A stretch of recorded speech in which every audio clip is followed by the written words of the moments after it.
Tudo bem? Nesse vídeo a gente vai resolver esse exercício do Enem 2017, beleza? Foi o exercício de física mais difícil desse Enem, com apenas 16% de acertos, ok? Apesar do super professor ter classificado como dificuldade média, ok? Então vamos lá, gente. Ele diz assim, ó, para demonstrar o processo de transformação da energia mecânica em energia elétrica, um estudante faz um pequeno gerador. Essa transformação, galera, é o que acontece em praticamente todas as usinas elétricas. Pode ser uma hidrelétrica, uma termoelétrica, eólica. A maioria das usinas vai usar esse mesmo fenômeno que a gente vai ver aqui, tá? Exceto as usinas solares, que vão usar as usinas solares mais modernas, né? Que as placas solares usam o efeito fotoelétrico. Mas a maioria é isso que a gente vai ver aqui. Ele diz o seguinte, ó, que o estudante usou um fio de cobre de diâmetro D enrolado em N espiras circulares. Então a gente vai ver que é um fio, isso daqui seria uma espira. Ele dá uma voltinha só. Mas o que ele pode fazer é dar várias voltas e, por fim, terminar, ok? É isso que ele vai fazer. Ele vai colocar também dois ímãs que criam um campo magnético B entre eles e um sistema de engrenagens para girar as espiras em torno de um eixo com uma frequência F, né? Ok? Ele diz que esse gerador vai obter uma tensão máxima V e uma corrente de curto-circuito I. Vamos dar uma olhadinha melhor o que está acontecendo com isso daí. Então aqui eu desenhei dois ímãs, tá?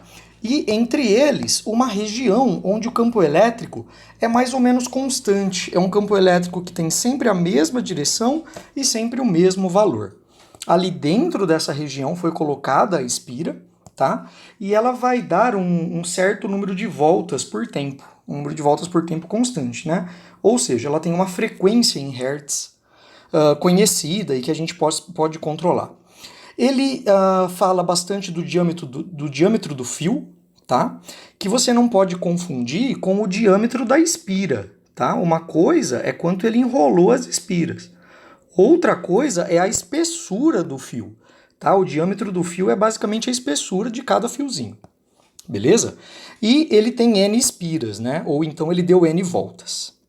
Bom, quando a gente coloca uma espira numa situação dessas e começa a girar ela, por exemplo, ó, essa espira, ela estava aqui nesse plano preto, mais ou menos como se fosse em cima de uma mesa, e então ela começa a girar e muda para essa posição aí do plano verde. O que acontece, galera? Ela está girando aí de um ângulo θ, por exemplo. Vamos supor que ela já girou aqui de um ângulo θ.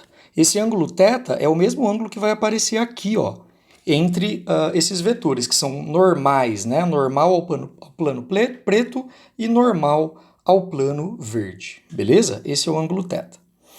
Isso gera o quê? Isso gera uma variação do fluxo magnético.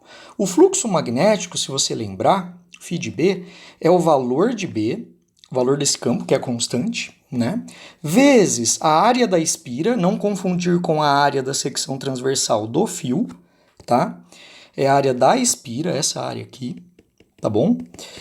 Vezes o cosseno desse ângulo θ, beleza? Então esse fluxo vai variar. No começo ele é zero. Por que ele é zero no começo?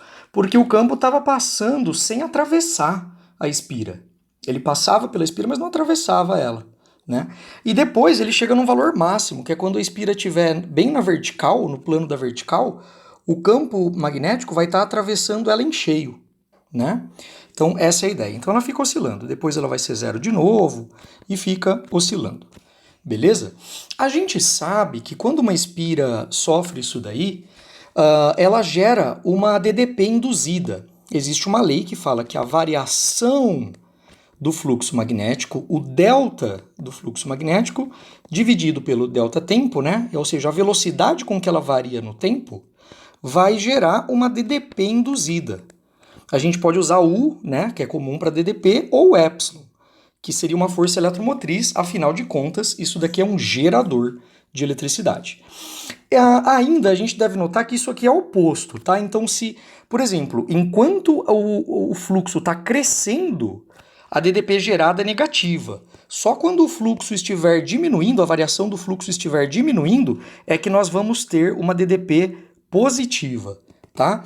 Por quê? Existe um sinal de menos aqui. Sempre que essa variação for positiva, a DDP é negativa. Sempre que essa variação for negativa, essa DDP fica positiva, porque o sinal de menos vai trocar o sinal disso daqui, né? Essa lei como um todo, ela é conhecida como lei de Faraday, ok? Ou lei da indução elétrica, né? Indução elétrica. Por quê? A gente tem magnetismo, né? No caso, a variação do fluxo magnético, gerando eletricidade. A causa é o magnetismo e a consequência é uma DDP, ok? Um fenômeno elétrico. Então a gente está induzindo eletricidade. E o fato dessa variação aqui ser negativa é chamada de lei de Lenz, ok? Beleza. Só que tem um detalhe importante aqui, ó. Percebe que ao invés de ter uma espira, nós temos N espiras? Então, são N vezes esse fluxo aqui, ó. Aparece um N aqui, ó. NBA, National Basketball, sei lá o quê. Beleza? Ok, e isso daí vai gerar um fluxo. Vamos ver o que acontece com isso daí, gente. Se esse é o fluxo ao longo do tempo, como é que vai ficar a variação do fluxo, né? Então, substituindo aqui, essa E induzida vai ficar menos da fórmula. Essa variação do fluxo, galera, vai ficar NBA também, tá? A área da espira. Só que aqui, gente, vai aparecer o ômega, que é a velocidade angular, porque a gente está pegando a velocidade com que o fluxo varia. Aqui vai aparecer um ômega. Se você lembrar, o ômega é 2πf, tá? 2 vezes π vezes a frequência, tá bom? Se você quiser esquecer o 2π, não tem problema nenhum. Você pode simplesmente falar que a DDP induzida é proporcional. Ela é proporcional a quem? Proporcional ao N, proporcional ao B, tudo diretamente proporcional. Proporcional ao F, tá? Mas o valor exato seria isso daqui, vezes, aqui, ó, como a gente está variando o cosseno, se você lembrar lá se você estudou a fundo oscilações e movimento harmônico simples, você vai ver que aqui apareceria um menos seno. Na prática, esse menos aí vai cortar com esse menos, né? Menos com menos mais. Mas beleza. O que importa é que a DDP induzida é diretamente proporcional ao N, ao B, à área da espira e à frequência. Cada um deles, se eu duplicar eles, duplico o outro. Se eu, sei lá, dividir um deles, sei lá, por 10, divide o outro por 10. É diretamente proporcional. Ok? O que mais? Claro, porque a gente está considerando o valor máximo, né? Ele fala para considerar o valor máximo. Então a gente pega o seno quando ele vale 1, né? Por isso que essa parte aqui do seno não importa. Beleza? Só importa que aparece uma frequência aqui. Legal. Só que tem um problema. Ele quer que a gente duplique esse valor máximo, né? Ele quer que a gente duplique essa DDP máxima. Então basta duplicar o N, ou duplicar o B, ou duplicar o A, ou duplicar o F.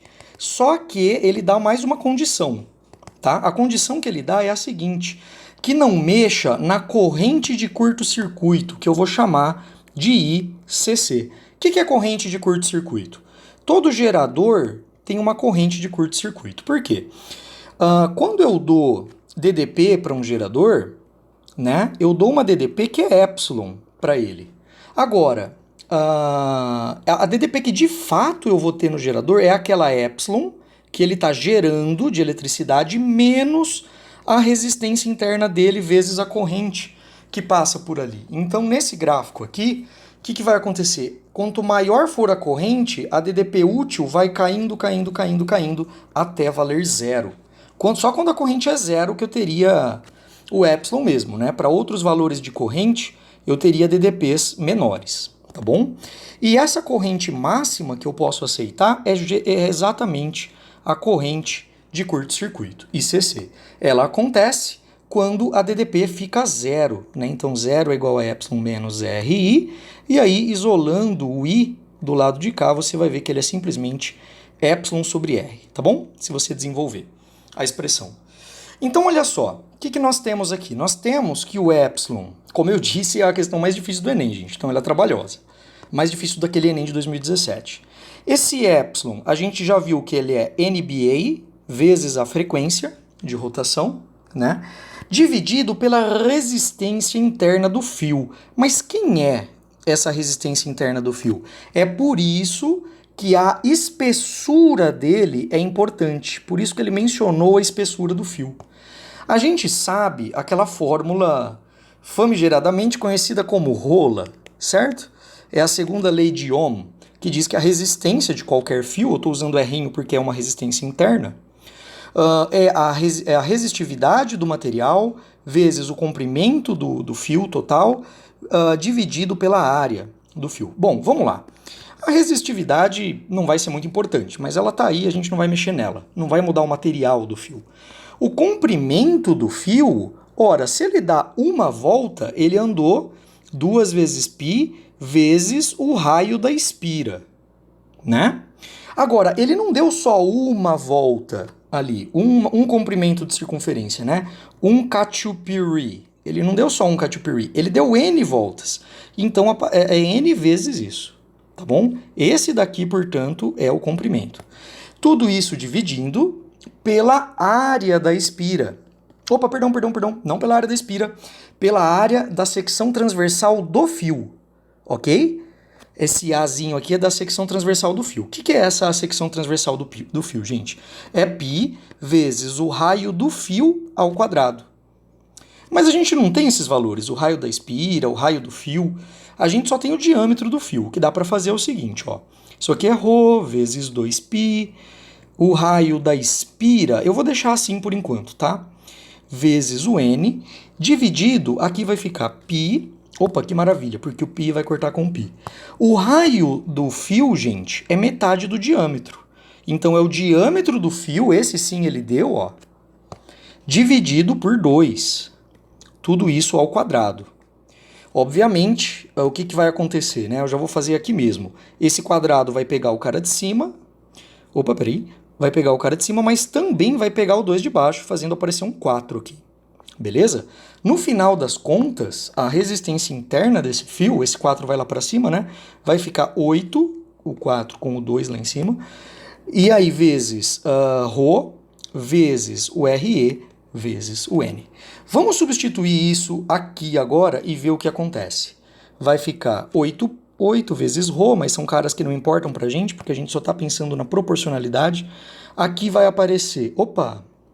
Faltou alguém, né, gente? Faltou o df ao quadrado aqui. Vezes o raio da espira, vezes o número de espiras, e esse df quadrado, colocar ele aqui embaixo, dá na mesma que colocar ele lá em cima, que é o diâmetro do fio ao quadrado.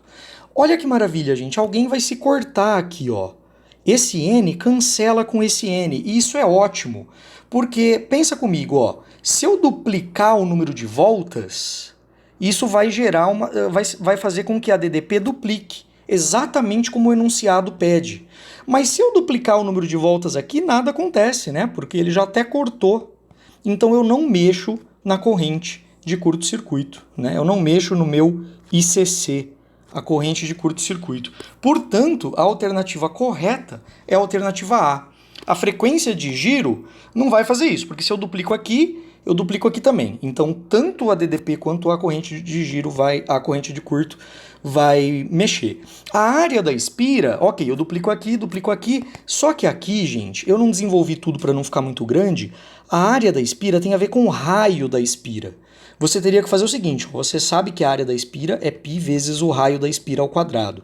Portanto, o raio da espira, se você isolar, é A sobre E dividido, é a área da espira dividido por π, tudo isso na raiz. Se você joga isso daqui aqui, você vai ver que no final das contas, a corrente de curto-circuito é proporcional à raiz da área da espira. Mas enfim, nem precisa fazer isso, porque o importante é que não cortou. Não cortou. A área da espira continua influenciando de alguma forma na corrente de curto-circuito. Beleza? E o campo magnético também, ó, tá aqui, então ele vai influenciar nos dois. O único que não influencia, no final das contas, na corrente de curto, mas influencia na DDP é o N, ok? Que se eu dobrar o número de voltas, dobra a DDP. É isso, espero que tenha sido útil. Por mais que você não vá conseguir, sei lá, no Enem fazer uma questão com tudo isso daqui ao mesmo tempo, porque o tempo é curto, com certeza valeu a pena para você lembrar coisas como o fluxo, a lei de Faraday, né? Coisas sobre gerador e corrente de curto-circuito, segunda lei de Ohm e etc. É isso, valeu!